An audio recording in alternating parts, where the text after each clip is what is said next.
Lo que hace esta problemática que hoy tratamos sobre soberanía alimentaria no es más ni menos que desenmascarar la dominación y la colonización de nuestro territorio, y en el concepto de territorio que los compañeros, porque sería impensable un equipo interdisciplinario, multidisciplinario en este tema sin los pueblos originarios, donde el concepto de territorialidad de ellos es claro, como para poder contrarrestar a esta cultura occidental, donde el imperio, digamos, busca a través de su sistema económico capitalista la dominación tanto social, cultural como económica.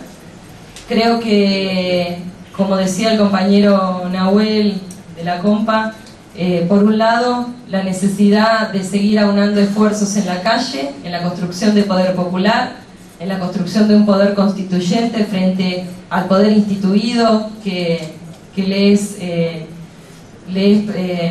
facilita todas estas herramientas a los agronegocios, y en particular algunas iniciativas por la urgencia que amerita, porque mientras estamos hablando, bueno, aparece un nuevo cáncer infantil, aparece algún niño o niña con deformación por las fumigaciones, se nos mueren de hambre los pibes, los compañeros trabajadores rurales están padeciendo enormemente esta problemática, y comunidades enteras, y en lo particular los trabajadores y trabajadoras del Estado, sobre todo los que estamos involucrados. Mi sector de trabajo es el SENASA, están los compañeros de la Subsecretaría de Agricultura Familiar y de Trabajo Rural del Ministerio de Trabajo de la Nación.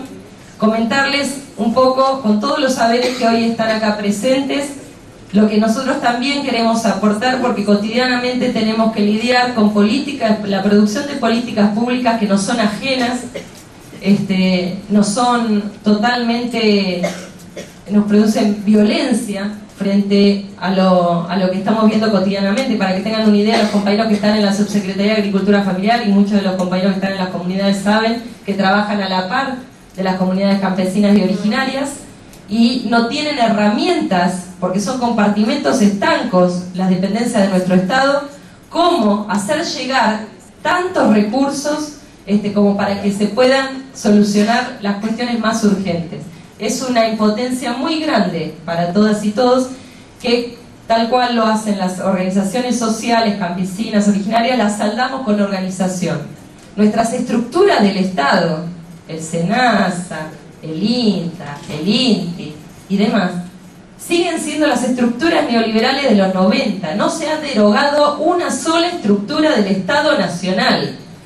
Es decir, no solo, digamos, la complicidad en este asesinato, porque por eso el hambre es un crimen, porque hay asesinos, la complicidad en el desarrollo de estas políticas al servicio del saqueo y la exclusión, sino que aparte de sostener no solo dictadura del Estado, sino las estructuras del Estado Nacional neoliberales. Nuestros organismos tienen las misiones y funciones que fueron creadas a principios de los 90 todavía. No hubo hasta ahora, ni el gobierno actual, ninguna decisión política de siquiera revisarlas. De hecho, no lo podemos hacer nosotros como asociación sindical tampoco en nuestras paritarias, porque es exclusividad del Ejecutivo. O sea, no tenemos tampoco injerencia. No nos queda otra, como bien decían acá los compañeros, poder resolverlo con otras herramientas, que es mayor organización con las organizaciones sociales, con la construcción de poder popular. La definición de soberanía alimentaria aparece a fines del siglo pasado. Nuestras propias generaciones, nosotros hemos comido en un marco de libre soberanía alimentaria muchas veces, y nuestra infancia ha sido donde no veíamos eso con peligro, digamos, el tema. Esto hace que necesariamente empiece uno a plantearse, cuando aparece el término soberanía alimentaria, ¿qué es lo que estamos diciendo con eso? Voy a ser un poquito reiterativo, pero básicamente es contestar las 4 preguntas clásicas de la soberanía alimentaria, que es qué producir, para quién producir, dónde, con quién y cómo producir. En realidad son 5, 4 puntos. Esas preguntas, en la medida que un pueblo las pueda contestar en forma organizada, con la comunidad organizada, participando, y pueda tomar las decisiones, que hablaban otros oradores, democráticas al respecto, ejercemos plena soberanía alimentaria. En la medida que alguna de esas preguntas, todas o parcialmente, no las podamos contestar, o ni siquiera nos las preguntemos, no estamos ejerciendo soberanía alimentaria, y lo más importante es que otro la está ejerciendo, otro que no es la comunidad organizada. Es inevitable que para poder contestar esta pregunta se necesitan dos actores claves. Las organizaciones que pueden participar y ser protagonistas de esas preguntas, hablamos de todos los actores sociales, desde los productores a los consumidores, pasando por todos los actores, y el rol del Estado, ¿sí? Porque no podemos empezar a contestar estas preguntas y seguir en esa línea si no tenemos un apoyo explícito o no con respecto al Estado. Esto entonces, y es inevitable que este tipo de preguntas en la Argentina generen conflicto. De hecho, así lo hacen. En cada uno de los estallidos sociales que hubo en la Argentina, lo que se discutió fue, y se disputó fue la soberanía alimentaria, donde todos los actores se acomodan, ¿sí?, en los actores de poder para poder hacerse cargo de responder a esta pregunta, decidir. La medida que un actor puede decir dónde produce, cómo y para quién, maneja el tema soberanía alimentaria.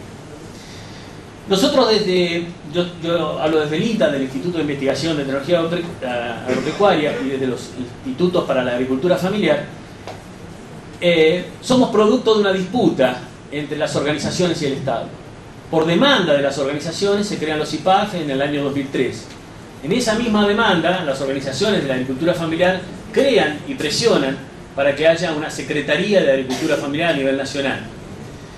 Lo que quiero decir con esto es que si no hay una relación dialéctica entre las organizaciones y una convicción de la parte de las organizaciones y de los compañeros funcionarios del Estado, de que acá estamos disputando un modelo y que merecemos que el Estado responda de esa manera, no vamos a encontrar un camino. Y sí lo vamos a encontrar, aunque para algunos parezca el vaso lleno y para otros parezca el vaso vacío.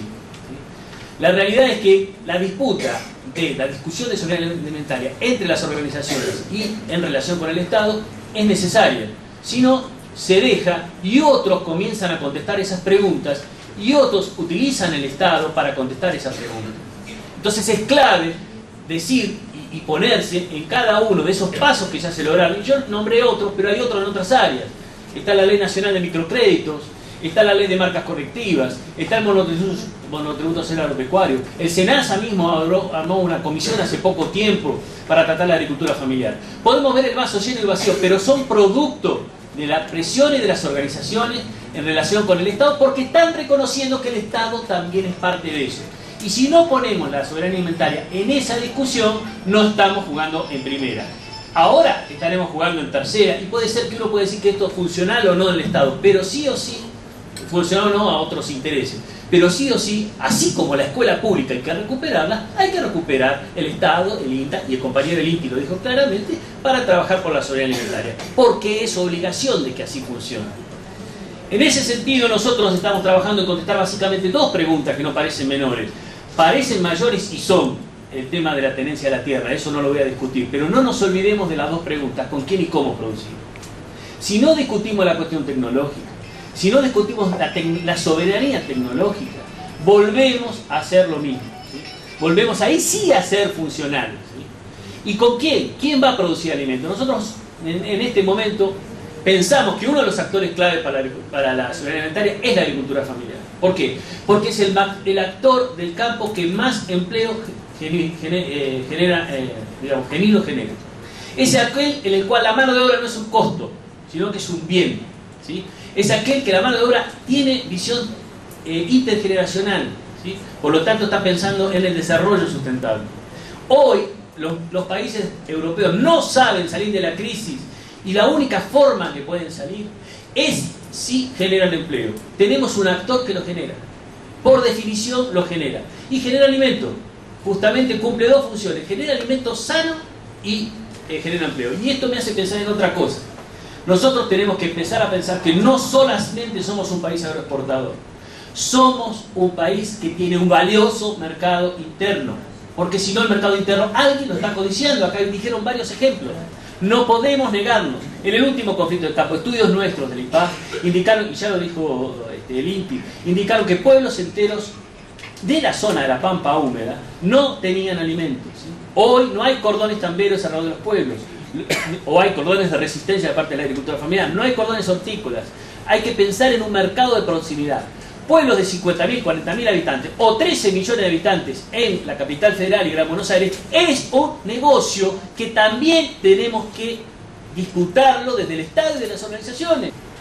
Y el que hacemos un poco también es visualizar hacia dónde vamos. El hacia dónde vamos también, ahí comentaron varios compañeros definiciones y concepciones sobre el tema de la soberanía alimentaria, no voy a repetir, pero sí fortalecer que la soberanía alimentaria no es lo mismo que la seguridad alimentaria, no es solamente tener la panza llena, es lo que dijimos, lo que se dijo varias veces, decidir qué comer, cómo producirlo, en función de qué, y todo eso no puede venir de la mano si no es de la reforma agraria integral, si no es de la soberanía política, la soberanía cultural, la soberanía educativa, para nosotros la soberanía popular.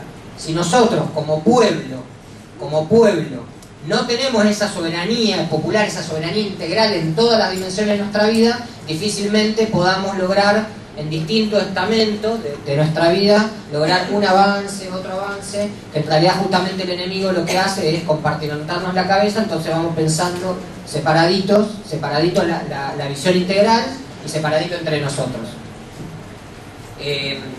Ahí concretamente con respecto a eso hay un elemento muy importante y que nosotros vemos que se ha tomado en estos últimos años de quehacer político, y es banderas y consignas fuertemente reivindicativas de nuestro pueblo, de nosotros y nosotras como sectores populares, que han sido tomadas por algunos actores del enemigo, algunos actores de este gobierno, de otros gobiernos, y han sido bastardeadas. Por eso también es importante tener en claro de qué hablamos cuando hablamos de soberanía alimentaria y no dejar que nos tomen esas banderas y que empiecen a hablar de otras cosas, porque de hecho en el conflicto de la 125 la presidenta habló de la soberanía alimentaria y en ningún momento este gobierno la fortalece, si bien fortalece algunas cositas de políticas muy puntuales, pero la Secretaría de Agricultura y el resto del Estado está en función del agronegocio, no de la agricultura familiar, campesina, ni de la producción de alimentos para el pueblo y desde el pueblo.